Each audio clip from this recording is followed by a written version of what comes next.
Subscribe करें और bell दबाएं ताकि कोई खबर रह न जाए।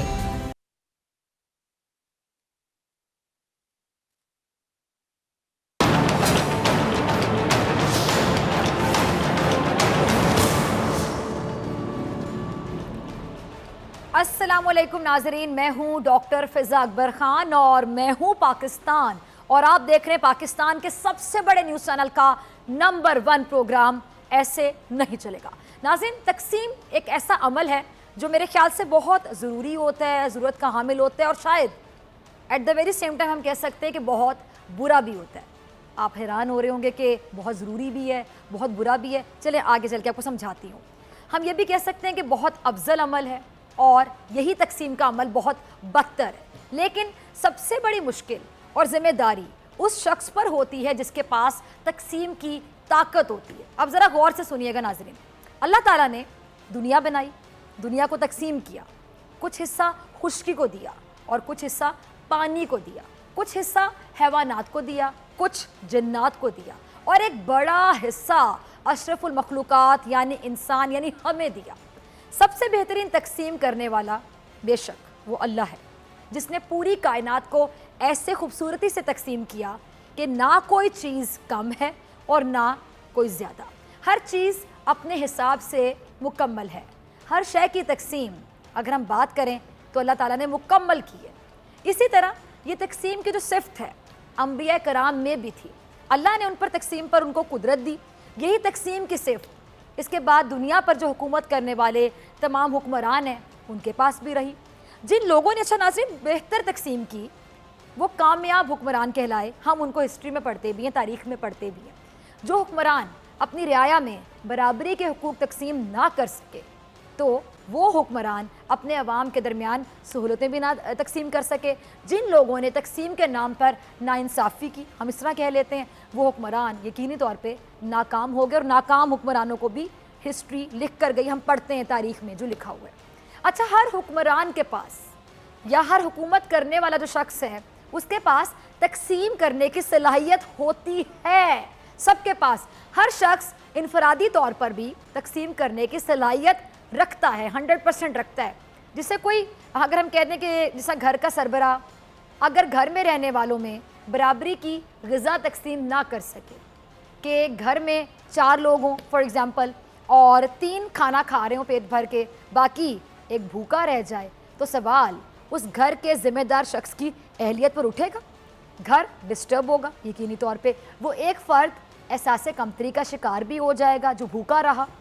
अच्छा, इसी तरह कोई शख्स अपने घर के जो 4 बच्चे हैं उनमें से मयारी तालीम हासिल करने का हक़ 3 में तकसीम कर दे और एक को तालीम हासिल करने के हक़ से महरूम कर दे, तो यकीनी तौर पे वो बच्चा जहालत के साथ साथ बगावत की जानिब भी माइल हो जाएगा। लेकिन नाज़रीन, अगर कई मौके ऐसे होते हैं हम देखते हैं जहाँ इस तकसीम से अगर मैं कह दूँ तकलीफ़ हुई तो आप अग्री करेंगे, दुख हुआ आप सेकंड करेंगे मेरी राय को, और तकसीम बाइसे खुशी भी हुई। अच्छा, एक तकसीम थी तकसीम हिंद, जो कि हक़ था मुसलमानों का, जो हक़ था आपका, मेरा, हमारा। एक ऐसा हिंदुस्तान जहाँ कई हज़ार कौमें आबाद थीं, वहाँ मुसलमानों की बहुत बड़ी अक्सरियत मौजूद थी। तकसीम की ज़रूरत पेश क्यों आई? आखिर क्यों? क्योंकि एक बहुत बड़ी अक्सरियत को उसके हुकूक मिल ही नहीं रहे थे। बुनियादी और ज़रूरी चीज़ें मुयस्सर ही नहीं आ रही थीं। इम्तियाज़ी सलूक भी रवा रखा हुआ था। हिंदुस्तान की हुकूमत मुसलमानों की एक बड़ी अक्सरियत को प्रॉपर हम कह सकते हैं नज़रअंदाज कर रही थी, निगलेक्ट कर रही थी, इग्नोर कर रही थी। तो फिर तकसीम हुई ना ज़रूरी, हो गई ज़रूरी, और फिर हुआ तकसीम हिंद, पाकिस्तान बन गया। और ये तकसीम बेहद ज़रूरी थी और अच्छी भी थी। और इस तकसीम के बाद कौम ने, रियासत ने, हुकूमत ने फ़ैसला किया था कि अब मज़ीद तकसीम की ज़रूरत नहीं है। जो तकसीम हुई थी हो गई, अब एक कौम बनना है, अब दुनिया के सामने खुद को मनवाना है, अब दुनिया के नक्शे पर अपने वजूद को साबित करना है। और फिर ऐसा हुआ भी। पाकिस्तानी कौम ने साबित किया कि वो एक खुद मुख्तार मुहिब्बे वतन कौम है। लेकिन इसके साथ साथ और तकसीम हो गई। सोचें ज़रा, वो थी मशरक़ी पाकिस्तान की तकसीम, वो लम्हा जब बैरूनी साजिशों की वजह से यहाँ भारतीय नापाक मनसूबाबंदी कहते हैं उसकी वजह से, भारतीय मुदाखलत की वजह से और कुछ हमारी अपनी गलतियों की वजह से भी मशरक़ी पाकिस्तान अलग हो गया। ये तकसीम हमारे लिए बहुत दर्दनाक थी। इसके बाद होना तो ये चाहिए था कि आने वाली हुकूमतें उस तकसीम से जो कि दर्दनाक थी सबक सीखती, अपने मुस्तकबिल की हिकमत अमली मंशूर और जो पॉलिसी हैं ऐसी बनाती सबक सीख के कि कौम मज़ीद तकसीम ना होती। लेकिन उसके बाद हम मज़ीद तकसीम हो गए और होते चले गए। जुग्राफी लिहाज से नहीं, मैं बात करूँ ज़हनी एतबार से। अच्छा, हम पर हुकूमत करने वाले आए, किसी ने हमें मुहाजिर बनाया। अब ज़रा गौर से सुनिएगा नाजरीन, जिन्होंने हम पे हुकूमत की वो आए, किसी ने हमें मुहाजिर बनाया, किसी ने हमें पंजाबी बनाया, किसी ने पठान बना दिया, किसी ने सराइकी बना दिया, किसी ने सिंधी बना दिया, किसी ने बलोची बना दिया, किसी ने हमें एक कौम बनाया। एक कौम बनाने का सोचा, कौमियतों पर सियासत की गई, नहीं सोचा एक कौम बनाने का। लसानियत पर सियासत की गई, नहीं सोचा कि एक कौम है, पाकिस्तानी हैं हम। मज़हब पर भी सियासत की गई। ये सारे कार्ड्स थे। कुछ लोगों ने मज़हब कार्ड खेला, कुछ लोगों ने लसानियत का कार्ड खेला, कुछ लोगों ने कौमियतों का कार्ड खेला। मैं एक सवाल करती हूँ आज, क्या मैं पाकिस्तान से पहले, क्या मैं पाकिस्तान के लिए जितने अफराद ने कायद आज़म की क़यादत के साए तले जिदोजहद की थी वो कौन थे? क्या शनाख्त थी उनकी? सिंधी थे, बलोची थे, पंजाबी थे, पठान थे, क्या मुहाजिर थे? कौन थे वो लोग, ये बता दें। उनकी शनाख्त क्या थी? क्या मैं पाकिस्तान से पहले वो लोग तब भी पाकिस्तानी थे? और दुख इस बात का होता है कि क्या मैं पाकिस्तान के बाद क्या हम उन जैसे पाकिस्तानी बन सके? हम तो तकसीम दर तकसीम होते चले गए। और तकसीम, नाज़रीन यकीन जानिए, एक बहुत हसास अमल होता है, ख़ास तौर पर किसी भी हुक्मरान के लिए। क्या मैं पाकिस्तान के बाद अगर पाकिस्तान ने अंदरूनी तौर पर नुकसान उठाया, पाकिस्तान अंदरूनी तौर पर एहसास से महरूमियों का शिकार हुआ, अगर हमारे मुल्क में आज भी सूरत हाल ये है कि अमीर बहुत अमीर और गरीब बेहद गरीब, अगर हमारे मुल्क में तालीमी मयार जो माजी में 2 थे अब 3 हो चुके हैं, अगर हमारे मुल्क में इंसाफ के मयार दोहरे हो चुके हैं, अगर हमारे मुल्क में कानून की मुख्तलिफ इकसाम हैं जो हम देखते हैं कि फेस करके देख लें आप कि किसके लिए कौन सा कानून इख्तियार किया जाएगा, तो उसकी सबसे बड़ी वजह आपको क्या समझ आती? यही तकसीम, जिसने आज पूरी कौम को तकसीम करके रख दिया। आमरीत की मैं यहाँ बात ही नहीं करती, क्योंकि किसी भी तरक्की याफ्ता मुल्क में आमरीत का कोई तस्वुर होता ही नहीं है। लेकिन आमरीत होती क्या है, इस पर बात ज़रूर करेंगे आगे जाके। अच्छा, इस जमहूरी रियासत में जमहूरियत मुसलसल अभी 10 सालों से हम देख रहे हैं कायम, डेकेड। बेशक माजी में हमने देखा कि गलतियाँ होती रही, और किससे गलतियाँ नहीं होती, इंसान तो है ही खता का पुतला, चाहे वो जमहूरी हुकूमत से हुई हो या फिर फौजी हुकूमत से, चले ये भी मान लेते हैं। लेकिन पिछले 10 साल से इस मुल्क में मुकम्मल तौर पर एक चीज़ तो कायम है। वो क्या चीज़ है? जमहूरियत। जमहूरियत कायम है, डेमोक्रेसी कायम है।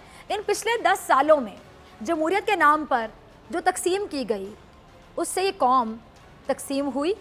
मेरे ख्याल से मैं सही सवाल पूछ रही हूँ, तकसीम हुई ना? आपका जवाब है हाँ, बेशक हुई। आसिफ अली जरदारी साहब का दौर उठा लेते हैं। उन्होंने इक़्तिदार में आके सबसे पहले इस बात को यकीनी बनाया कि सूबों में जो आवाम है, शहरों में हुकूक, सहूलतें, वसाइल, पैसा सब ऐसे तकसीम करें कि किसी को एहसास महरूमी ना हो। लेकिन ये जो तीर वाली पार्टी है, पीपल्स पार्टी, इसके 5 सालों में हुकूमत की जानिब से जो तकसीम देखने में आई वो कुछ ऐसे थी कि पैसा तकसीम हुआ कुछ जाली अकाउंट्स में, पैसा तकसीम हुआ दूध वाले, फालूदे वाले, शरबत वाले, गन्ने वाले, इन तमाम लोगों के अकाउंट्स में, और तो मरने वाले के अकाउंट्स में तो चला गया। और अवाम में तकसीम किया गया गुर्बत को, अवाम में तकसीम किया गया जहालत को, अवाम में तकसीम किया गया एहसास महरूमी को, महंगाई को, गुस्से को और बेजारी को। इस तकसीम का नतीजा क्या निकला? पीपल्स पार्टी विफाक से निकलकर, जिसको हम कहते हैं डिमोशन हो गई, विफाक से निकलकर सूबे तक महदूद हो गई, सूबा से, जिसको अपना घर कहते हैं, और घर के भी जो हालात है देख लें। अच्छा, अब इस पर हम देखते हैं कि इस सिंध के नाम पर एक सूबे पर हुकूमत कर रही है, इस नाम पर सियासत कर रही है पीपल्स पार्टी, एक बड़ी पार्टी जो हुआ करती थी। फिर कुदरत ने नवाज शरीफ साहब पर मेहरबानी की और अल्हम्दुलिल्लाह तीसरी बार मेहरबानी की, इक़्तिदार उनके पास गया, नवाज शरीफ साहब के पास। कौमी ख़जाने की चाबी अगर हम कह दें कि वो चली गई नवाज शरीफ साहब के पास। उन्होंने वसाइल की, जो पैसे की जो मुनसिफाना तकसीम है, वो कुछ इस तरह की कि मुल्क की तमाम सड़कें गिरवी रखवा दी, मुल्क की तमाम इमारतें गिरवी रखवा दी। अच्छा, पहले सड़क बनाते, फिर उसी सड़क को बनाने के बाद, मोहब्बत से बनाने के बाद मंसूबे को गिरवी रखवा देते। सरकारी इदारे बर्बाद होते रहे। नैब तकरीबन विफात पा चुका था। कानून ने नवाज शरीफ साहब की गुलामी कबूल कर ली थी कि नवाज शरीफ साहब आपके गुलाम हैं। अस्पताल थे, वहाँ पे बेड्स नहीं थे, बेड थे तो एक एक बेड पे 3-3 मरीज थे। स्कूल थे जहाँ बच्चे पढ़ाना तो दूर की बात, जानवर बांधने के काम आने लगे वो स्कूल। नवाज शरीफ साहब ने भी आसिफ अली जरदारी की प्रॉपर पैरवी की और कौम में तकसीम किया सिर्फ और सिर्फ कर्जा, वो कर्जा जो अब मुझे और आपको यानी हमें उतारना है। और उस कर्जे को उतारना कैसे, ये इनको समझ नहीं आता। आके ये तकरीरें करते हैं पता नहीं किस मुंह से। नवाज शरीफ साहब ने अपने ख़ानदान में तकसीम की, कैसे? लंदन के फ्लैट्स तकसीम किए, कौमी ख़जाने से अपना इलाज, मरियम साहिबा के करोड़ों के असासे, समदी साहब जो इश्तिहारी हैं, इसाकदार साहब की वो जायदादें जिनकी वजह से वो आज भी मफरूर हैं, इश्तिहारी हैं, पैसा तकसीम हुआ एक ख़ानदान के कुछ अफराद में। तो लाजमी सी बात है, आवाम को क्या देते? जब बंदर बांटी कुछ इस तरह की थी कि इन लोगों में बट गया तो अवाम बेचारी क्या देती? अवाम इनको उल्टा टैक्स देती रही, ये अवाम से लेते रहे, अवाम को देना क्या है? नवाज शरीफ ने अवाम में तकसीम की जमहूरियत, नवाज शरीफ साहब की जमहूरियत, वो कह रही हूँ डेमोक्रेसी। लोगों को ज़रूरत थी 3 वक्त की रोटी, तालीम की, इलाज की, जान है तो जहान है, सेहत है तो सब कुछ है। नवाज शरीफ साहब ने क्या दी? Metro bus. लोगों को ज़रूरत थी अस्पतालों में बेड्स की, नवाज शरीफ साहब ने बनवा दी सड़कें। कि क्या ये जो बेड्स है इस पर क्या लेटोगे तुम लोग, फिर कम पड़ जाएंगे, एक ही बारी सड़क पर लेट जाओ। लेकिन कब तक?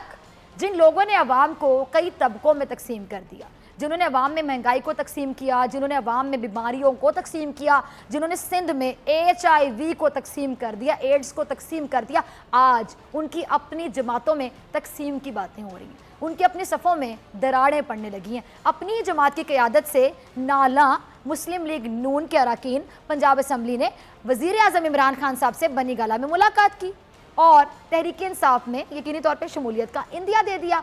लीगी अरकान ने इमरान खान साहब की क़यादत पर भी मुकम्मल एतमाद का इजहार कर दिया।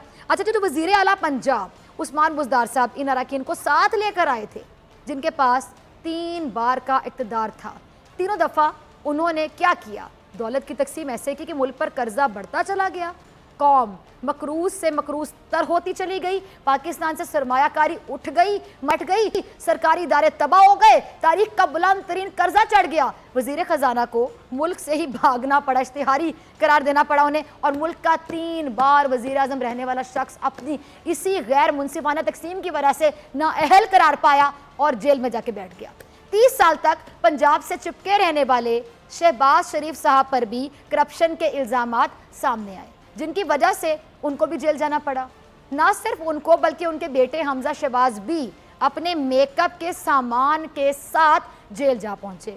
पार्टी तकसीम होने लगी। मरियम नवाज और चचा जान में पार्टी की क़यादत के लिए सर्द जंग भी शुरू हो गई, यानी मुस्लिम लीग नून तकसीम दर तकसीम होना शुरू हो गई। और इसके बाद बजाय अपनी नाअहली और कोताहियों से सबक सीखने के, अपने माजी और हाल से सबक सीखने के, आज यही तकसीम शुदा मुस्लिम लीग नून और आसिफ अली जरदारी की पीपल्स पार्टी हुकूमत के खिलाफ क्या करती है?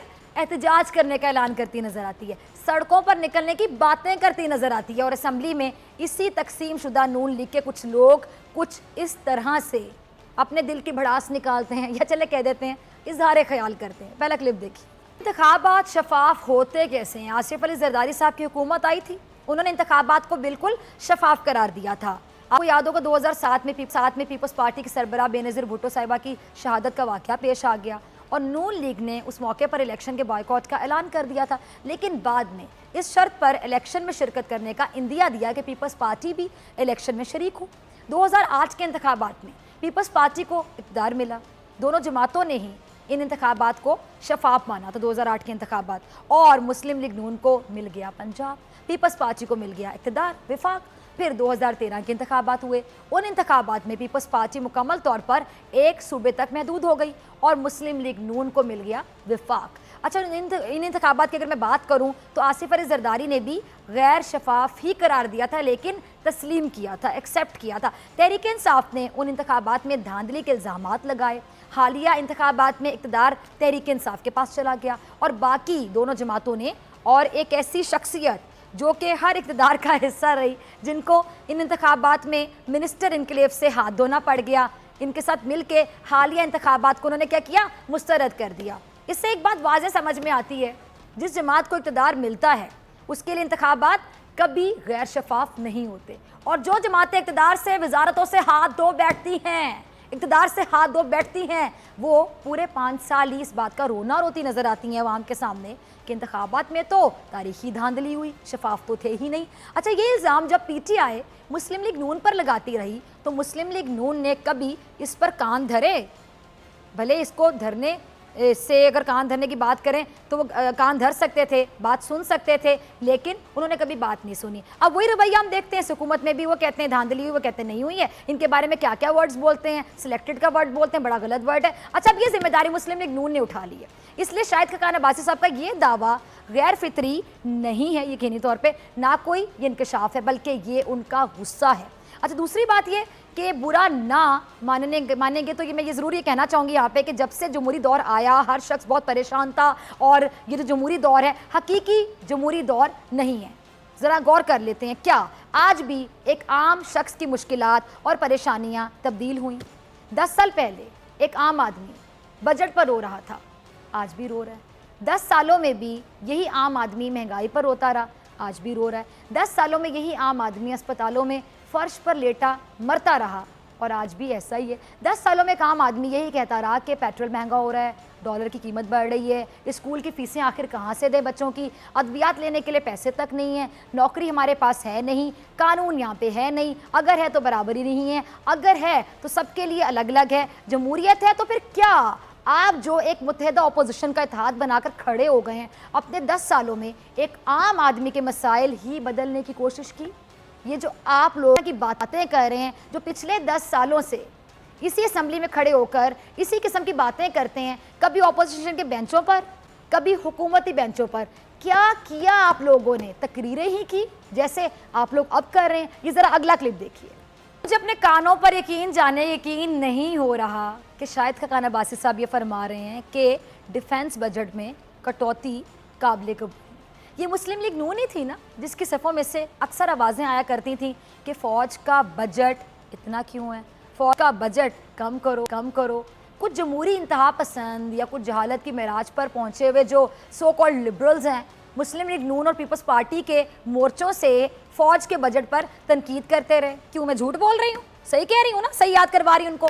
فوج کا بجٹ کم کرو، دفاع کے بجٹ کا موازنہ تعلیم کے بجٹ سے کرتے رہے، کبھی دفاع کے بجٹ کا موازنہ دوسرے ممالک کی جو افواج ہیں ان کے بجٹ سے کرتے رہے، کبھی فوج پر بجٹ سے متعلق الزامات تک لگاتے رہے، اور آج شاہد خاقان عباسی صاحب ہی دفاع کے جو بجٹ ہے اس کے حق میں بات کر رہے ہیں۔ تو یہ بات میرے خیال سے کسی معجزے سے کم نہیں ہے، بہت اچھی بات ہے، میرے خیال سے اچھی بات ہے، دے رہا ہے درست ہے۔ اور آج اگر شاہد خاقان عباسی صاحب فوج کے بجٹ، دفاع کے بجٹ کے حق میں بات کر رہے ہیں تو یہ ان نون لیگیوں کو سوچنا چاہیے کہ نون لیگ کے اس سوشل میڈیا کے سیل کو یہ سوچنا چاہیے جس کا دن رات کام تھا کبھی جج صاحبان کی کردار کشی کرنا، کبھی پاک فوج پر بلا جواز تنقید کرنا، کبھی دفاعی بجٹ کو جواز بنا کر فوج کے خلاف زہر اگلنا، تو کبھی اگر آرمی چیف ملک کی مفاد میں کچھ کہہ دیں غلطی سے تو اس بیان کو پکڑ کر کہہ دینا کہ جمہوریت تو خطرے میں پڑ گئی۔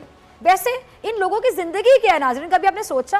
عجیب سی زندگی نہیں ہے جو سوشل میڈیا پر مریم نواز شریف کے زہر آلود بیانیے کا دفاع کرتے ہیں، کبھی ان کے باوجداد نواز شریف کے بھٹو اور بے نظیر مخالف جو بیانیے ہیں ان کا دفاع کرتے نظر آئیں گے، اور ضیاء الحق کو مرد مومن کہتے ہوں گے، پھر ان کی اولادیں زرداری اور بلاول کے خلاف سوشل میڈیا پر جنگ کرتی رہیں۔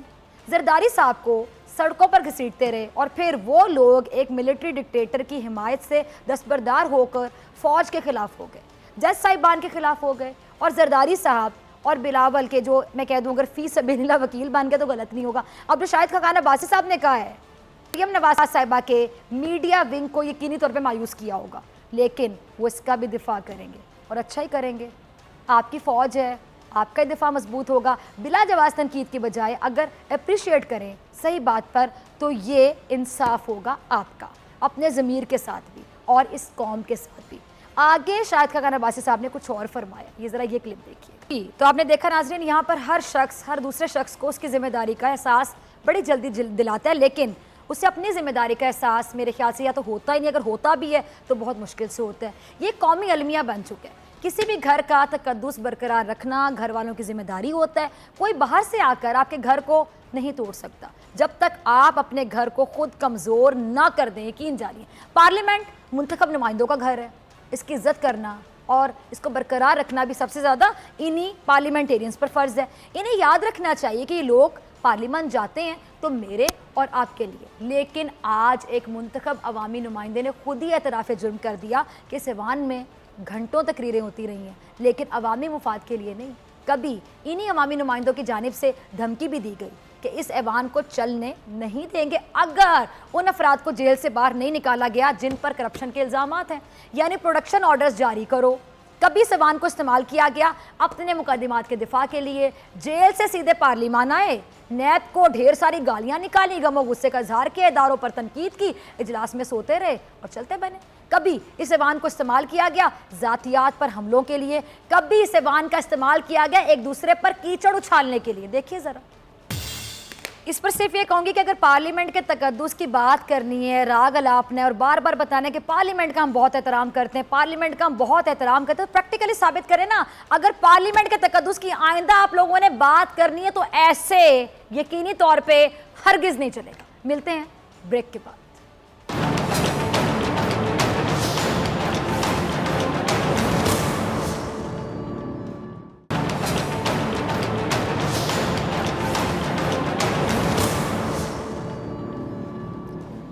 ویلکم بیک ناظرین, آپ دیکھ رہے ہیں ایسے نہیں چلے گا. میں ہوں آپ کے ساتھ ڈاکٹر فضا اکبر خان. اچھا ناظرین, آپ نے کوئی ایسا گھر دیکھا ہو, یا میں آپ سے سوال پوچھتی ہوں جتنے بھی ناظرین اس ٹائم پہ دیکھ رہے ہیں بول نیوز ایسے نہیں چلے گا ہمارا پروگرام, میں آپ سے پوچھتی ہوں کہ کبھی آپ کے گھر میں ایسا ہو کہ آپ لوگوں کا گھر قرضوں پہ چل رہا ہو, غریب لوگ ہوتے ہیں, مقروض ہوتے ہیں, رشتہ داروں سے قرضہ لیتے ہیں, دوست احباب سے قرضہ لیتے ہیں, قرضہ لینے کے بعد ابا جی جنہوں نے قرضہ بھی اتارنا ہے, لیکن آپ دیکھیں کہ کبھی وہ گھر میں بہت بڑی فریج لے آئیں, کبھی وہ LED لے آئیں, کبھی ایسی سہولیات والی چیزیں لے آئیں یا لگژری جو آپ کے گھر کے آئٹمز ہوتے ہیں وہ لے آئیں کہ آپ کہیں کہ ابا جی ہم مقروض ہی ہیں نا. آپ اپنے باپ سے پوچھنے میں مجبور ہو جائیں کہ ہم قرضے پہ چل رہے ہیں, قرضے پہ ہم اتنا لگژری سیٹ اپ یا اپنے سٹینڈرڈز کو اتنا ہائی کیسے کر سکتے ہیں.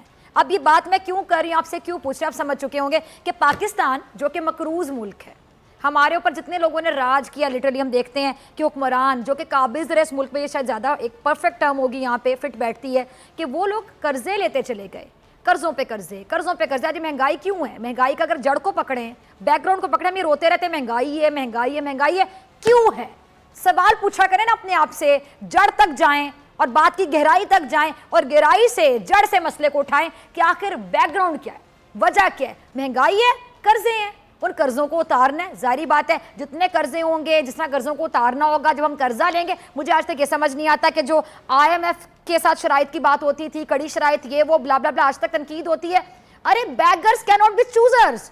آپ نے نہیں پڑھا ہوا, نہیں سنا ہوا کہ جو بیگر ہے, جو مانگ رہا ہے, وہ کبھی اپنی شرائط لاگو کر سکتا ہے. اس کو تو جس طرح قرضہ ملے گا, کیونکہ وی آر بیگرز, ہم مانگ رہے ہیں نا. بیگرز کی ناٹ بی چوزرز. اور بڑے افسوس کے ساتھ اس ٹرم کو میں یوز کر رہی ہوں جو کہ حقیقت ہے, لیکن کس نے پہنچایا یہاں تک ملک کو, کون لایا یہاں تک؟ میں لے کر آئی, آپ لے کر آئے, ہمارے ماں باپ لے کر آئے؟ نہیں, وہ لے کر آئے جن کو ہم لوگ ووٹ دیتے رہے, وہ لوگ لے کر آئے جن پر ہم اعتماد کرتے رہے, وہ لوگ لے کر آئے جن کے بارے میں ہم سوچتے رہے کہ شاید یہ جو باتیں کر رہے ہیں, جو میں غفیر سے یہ جو خطاب کر رہے ہیں, اعلانات کر رہے ہیں, اتنے بڑے بڑے دعوے کر رہے ہیں, شاید یہ لوگ جو کہہ رہے ہیں سچ کہہ رہے ہوں, کیونکہ عوام کو بیوقوف بنانے میں تو انہوں نے PhD کر رکھی ہے, بلکہ پوسٹ ڈاکٹر فیلو کی ڈگری ہے ان کے پاس, کہ عوام کو بیوقوف بنانا آتا ہے, کہ آتے ہیں پھر شکلیں بھی ایسی بناتے ہیں معصوم کہ لگتا ہے واقعی. کبھی نواز شریف صاحب آپ دیکھیں شکل سے کرپٹ لگتے ہیں, انتہائی معصوم چہرہ ہے نا, لیکن دیکھیں کرتوتوں کی سزا بھگت رہے ہیں جیل میں بیٹھ کے. آج بھی آئیں گے کبھی آپ کے سامنے جلسے سے خطاب کریں گے, جب آپ کو یاد ہے نااہل قرار دیا گیا تھا تو پوچھتے پھرے تھے اپنے دل کو ہتھیلی پہ رکھ کے, پسینے چھوٹے ہوئے تھے, مجھے کیوں نکالا کیوں نکالا, تب بھی شکل پہ معصومیت ہی برس رہی تھی. یعنی شکل سے اتنے معصوم لگتے ہیں کہ عوام کو بیوقوف بنانا تو ان کے لیے चुटकियों का खेल है। हम जैसे लोग हैं, बेवकूफ़ लोग हैं, हमारे बड़े भी बेचारे मासूम है बेसिकली कि इनको वोट देते रहे, और आज हमारे मुल्क के ये हालात हैं कि आज हम मकरूज़ हैं। अब जब कर्जा उतारने की बात आती है, जब महंगाई होती है, तो यही लोग ज़ख्मों पे नमक छिड़कते हैं जिन्होंने हमें खुद ज़ख्म दिए। कभी आपने देखा है कि कोई गाड़ी से आपको कुचल के चला जाए, बाद में वही आपको हॉस्पिटल ले जाए? साजिशी वो नहीं जिसने एक्सीडेंट कर दिया, जानबूझ के प्लानिंग से उसने आपको गाड़ी से कुचला और उसके बाद फिर वही कहे कि इसको जल्दी से हॉस्पिटल ले जाओ, या कोई आपको गोली मारने के बाद खुद ही आपकी गोली निकलवाने के लिए चला जाए। ये वो लोग हैं, नहर में फेंकेंगे आपको, फिर निकालने के लिए खुद ही आ जाएंगे। यानी जख्म भी इन्हीं के दिए हुए, और मरहम पट्टी करने के लिए भी ये लोग आते हैं। अपनी जो ड्रामेटिक एक आर्टिस्टिक स्किल्स हैं, एक्टिंग में जो माहिर हैं, ये वो करते हैं अपने चेहरे पे मासूमियत का मास्क पहन के। अच्छा जी, एहसान इकबाल साहब ने भी कुछ इस तरह की गुफ्तगू की, ज़रा देखिएगा क्या कहते हैं। अच्छा, एक बात मुझे समझ नहीं आती है कि अवाम के दुखों का मदावा कर रहे हैं लोग, अवाम की बहुत तकलीफ़ हो रही है इनको, अवाम बेचारी अवाम, गुर्बत में पिसी अवाम, महंगाई में पिसी अवाम, बेचारी अवाम जिसके पास एसी नहीं है, ये नहीं है, वो नहीं है, गाड़ियों की बातें हो रही हैं, मोटरसाइकिलों की बातें हो रही, साइकिलों की बातें हो रही हैं। मुझे तो लगता है कि इससे पहले शायद हम वाकई पेरिस में रह रहे थे। शायद सही कहते थे शहबाज शरीफ साहब कि उन्होंने पंजाब को पेरिस बना दिया और कराची को वो न्यूयॉर्क बनाने का इरादा रखते थे। वो तो अलग बात है कि अवाम ने उनके इरादे पर ही एतमाद ना किया। अवाम को लगा कि जिस तरह पहले पेरिस बना दिया उसी तरह ये न्यूयॉर्क बना देंगे, कि वोट मिला ही नहीं। यानी वहाँ से भी नहीं, जो इनका गढ़ था, ये पंजाब को अपना गढ़ समझते थे। इनको लगता था कि पंजाब इनके बड़े जो है उनको जहेज़ में मिला था और पंजाब है ही इनका, वहाँ से भी आउट हो गए, वो जो मैं कहती हूँ खुडे लाइन हो गए। मुझे समझ नहीं आती कि किस तरह ज़ख्म देने वाले भी ये, दर्द देने वाले भी ये, आपको छलनी करने वाले भी ये, और ज़ख्मों पर मरहम पट्टी करने वाले भी ये। इनको मैं सियासी अदाकार कहूँ, बहुत बड़े आर्टिस्ट कहूँ, या मैं क्या बोलूँ, मेरे समझ नहीं आती। मुनाफिक की टर्म अगर मैं यूज़ करूँ बड़ा सोच समझ के, तो क्या यहाँ पे फिट बैठती है? ये मैं नाज़रीन आप पे छोड़ देती हूँ। आप बताएं कि इनके लिए क्या टर्म है जो आपके दिल में कोई बात आ रही हो। और यकीनी तौर पे बहुत से लोग हैं जो मिलते हैं, कहते हैं कई बार तुम ऐसी बातें कर जाती हो लड़की कि हमें लगता है कि जिस तरह हमारे दिल की आवाज़ तुम तक पहुँच गई, जो हम बैठ के घर में कह रहे होते हैं वो शायद टीवी तक पहुँच गया और तुमने कह दिया। यानी लोगों के दिल की आवाज़ है ये। इन सियासतदानों को शर्म नहीं आता नहीं किस तरह ये अवाम को यहाँ तक पहुँचाने के बाद, अवाम को जलील करने के बाद, लिटरली अवाम की तजलील करने के बाद ये इस फ्लोर पे खड़े हो गए पार्लियामेंट के, चूंकि अब ये अपोजिशन बेंचों पर हैं और इनका मकसद है अपने मुखालिफिन जो कि हुकूमत में बैठे हुए, जिन्होंने इनकी मुखालिफत की जब इनका दौरे हुकूमत था, इनका इक़्तिदार था और इक़्तिदार के मज़े लूटने में बिल्कुल महफ थे, भूल चुके थे अवाम को। अब ये बेसिकली अपोजिशन बेंचों पे बैठ के अवाम याद आ जाती है। यानी इक़्तिदार और अवाम, जब इक़्तिदार होता है तो फिर अवाम भूल जाती है, और जब इक़्तिदार छिनता है तो अवाम से अटैचमेंट हो जाती है। मुझे तो ये समझ आती है कि जब इक़्तिदार होता है तो अवाम से मोहब्बत ना सवाल ही पैदा नहीं होता। जैसे इक़्तिदार छिनता है तो अवाम से मोहब्बत हो जाती है।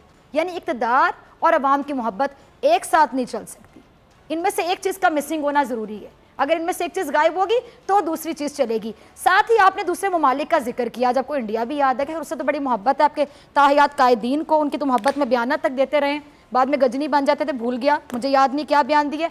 उन ममालिक की मैं अगर आपसे बात करूँ, 100 इख्तलाफा तो मुझे इंडिया से, और नरेंद्र मोदी, जितनी नफरत मैं नरेंद्र मोदी से करती हूँ कोई भी नहीं करता। मैंने तो उसका नाम आज तक गुजरात का कसाब रखा हुआ है, गुजरात का कसाब। माइनॉरिटीज़ के खिलाफ उल्टी किस्म की हरकत करके, जुल्म की दास्तानें रकम करके, गोलियां चला के, लहू बहा के, उनके खिलाफ गंदी सियासत करके वो वोट लेता है, ये उसका माइंडसेट है। लेकिन आज मैं दुश्मन की भी तारीफ करूंगी, नरेंद्र मोदी अपने मुल्क के लिए शायद नवाज शरीफ से बेहतर साबित हुआ होगा इकोनॉमी के लिहाज से। इकोनॉमी की बात कर रही हूँ, नवाज शरीफ की तरह क्या खजाने को खाली कर दिया नरेंद्र मोदी ने? मुझे ये बता दें। या फिर जो भारत का वजीर खजाना था वो इश्तिहारी करार दिया जा चुका है, फरार हो गए थे खजाने को टीके लगा के, खाली करके, और फिर पता नहीं किस मुंह से वहां पे आप इश्तिहारी हैं, यहाँ पर आप आते नहीं अपनी करतूतों की वजह से, क्योंकि बेड़ा गर्क तो वही करके भागे। फिर वहां से वीडियोस बनाते हैं इतने कॉन्फिडेंस के साथ, या इंटरव्यूज देते हैं कि मैं आइडियाज दूंगा, कि जिस चीज का जिम्मेदार मैं खुद हूं उस चीज को सही कैसे किया जा सकता है। मतलब मैं हैरान होती हूँ इनके कॉन्फिडेंस पे, इनकी डिटाई पे। या तो डिटाई है या फिर इतना कॉन्फिडेंस है कि उनको समझ नहीं आ रही कि वो कुछ भी बोले चले जा रहे हैं। अच्छा जी, एक और साहब हैं शायद खान अब्बासी साहब, जिनको इस बात पे यकीन नहीं आ रहा था कि वो नवाज शरीफ साहब के नाअहल होने के बाद कुछ अरसे के लिए वजीर आजम बन गए। वो अपने आप को वजीर आजम में नहीं मान पा रहे थे, उनको समझ नहीं आ रहे थे अच्छा मैं भी वजीर आजम बन सकता हूँ। उनका भी जरा क्लिप चलाइएगा। पहले तो ये बताएं, शायद का खाना बासी सब अवाम अवाम अवाम, वही मैं कहूँगी जब इक़्तिदार छीनता है तो अवाम से मोहब्बतें बढ़ जाती हैं। मुझे ये कॉन्सेप्ट ही समझ नहीं आ रहा है कि क्या केमिस्ट्री है कि अवाम जो है आपको तभी दिलो जान से अजीज़ होती है जब आपके पास इक़्तिदार नहीं हो। तो यानी हम दुआ किया करें कि आप लोगों को कभी इक़्तिदार ना मिले, क्योंकि अवाम तो चाहती है ना कि आप लोग अवाम के लिए इतना सोचें, इतनी फ़िक्र आपको लाहक हो और आप इतनी मोहब्बत का अलान इजहार करें आए दिन। जब भी माइक आपको मिले, जब भी कैमरा ऑन हो, तो फिर अवाम को शायद ये दुआ करनी चाहिए कि आप लोगों से इक़्तिदार हमेशा के लिए ही दूर रहे, ताकि शायद आपके मोहब्बत भरे जो अल्फाज हैं वो सुन के अवाम के जो ज़ख़म हैं वो थोड़े भरते चले जाएँ, जिसके ज़िम्मेदार आप लोग ही हैं।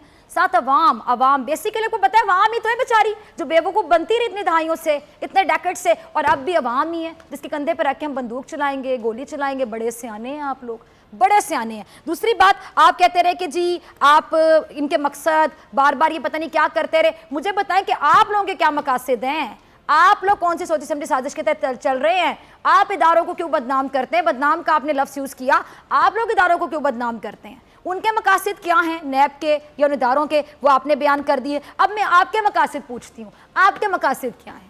आप क्यों एहतसाबी इदारों को बदनाम कर रहे हैं? आप क्यों रियासती इदारों पे आए दिन तनकीद करते हैं? आप क्यों पाकिस्तान के इमेज को, सालमियत को दाव पे लगा रहे हैं? आप लोग किसको खुश कर रहे हैं? आप लोगों के क्या मकासद हैं? क्यों आए दिन आप पाकिस्तान की सालमियत पर एक सवालिया निशान लगा देते हैं? क्यों आप लोग दुश्मन के मुंह में अल्फाज पे अल्फाज भरते चले जाते हैं? आप लोगों को स्क्रिप्ट कौन लिख के देता है? आज मैं आपसे पूछ रही हूँ, या अगर आपके अपने माइंड के ये आइडियाज़ हैं तो इस तरह के आइडियाज़ आपके मुल्क में, आपके ज़हन में आते हैं कैसे हैं? अगर आप मुल्क से मोहब्बत करते हैं, मुझे सिर्फ इस बात का जवाब दे। दूसरा, आप कहते हैं कि इनकी साजिश ये है कि जो अवाम की खिदमत की हमने, अवाम की नज़रों से हट जाए ये चीज़ और अवाम की नज़र से हट जाए हमारी खिदमत। अवाम की नज़र से तो आप लोग हट जाते हैं। अवाम ढूंढती फिरती दूरबीनें पकड़ के किधर चले गए खिदमत करने वाले?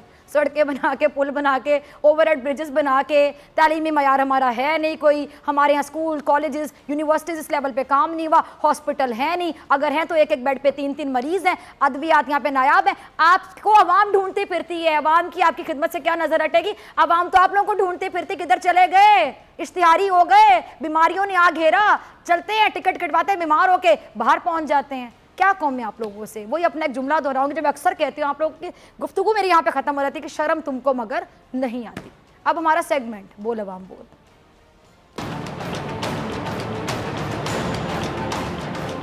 $105 का डॉलर आज 165 में हो गया। उसी डॉलर के ऊपर जाने से कर्जा कितना चढ़ा जाता है एक बंदे पे? जब आप बोलते थे कि एक पाकिस्तान के एक बंदे पे भी 1 लाख कुछ का कर्जा है, अब वो कितना हो गया है? अभी कल की बात है कि सीएनजी महंगी कर दी है, गैस महंगी कर दी है, और गरीब आदमी कहाँ जाएगा? उसके पास तो खाने के लिए भी कुछ नहीं है।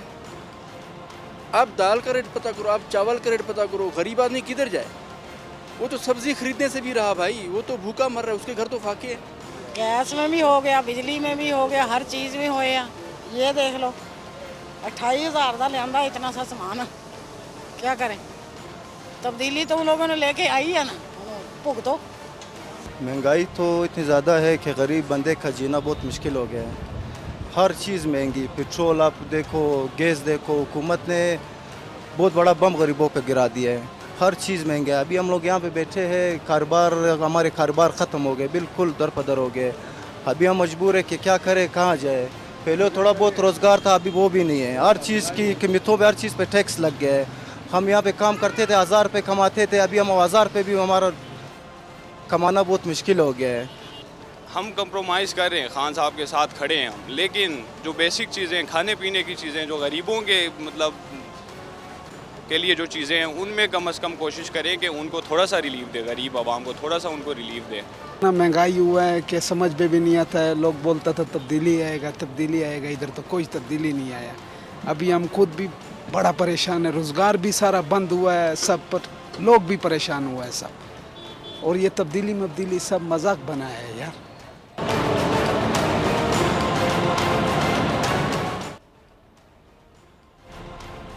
जी, तो महंगाई के हवाले से आपने अवाम की राय देखी, और मैं यही कहूँगी जो कि मैं अक्सर कहती हूँ प्रोग्राम में कि महंगाई की वजह क्या है।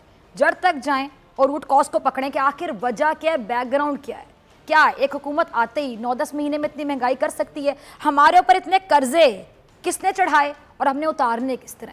उसके लिए आपके पास अगर कोई सोल्यूशन है आप बताएं कि आखिर महंगाई की वजह है कौन, और ये जो लोग आए दिन भाषण देते हैं महंगाई का, अवाम के लिए रोते हैं, तकलीफ में आते हैं, पूरी प्रॉपर एक्टिंग करते हैं कि हम अवाम के लिए यहाँ पे बड़ा दर्द रखते हैं दिल में, उनसे मैं पूछती हूँ कि क्या आप लोग जिम्मेदार नहीं हैं या जिम्मेदारी से बरी ज़मा समझते हैं खुद को? इंसाफ से जवाब दीजिएगा। इसी के साथ डॉक्टर फिज़ा अकबर खान को दीजिए इजाज़त, आपसे मुलाकात होगी इंशाल्लाह कल सेम टाइम सेम चैनल। अगर ज़िंदगी ने वफ़ा की दुआओं में याद रखिएगा, ढेर सारा ख्याल रखिएगा। अल्लाह निगहबान।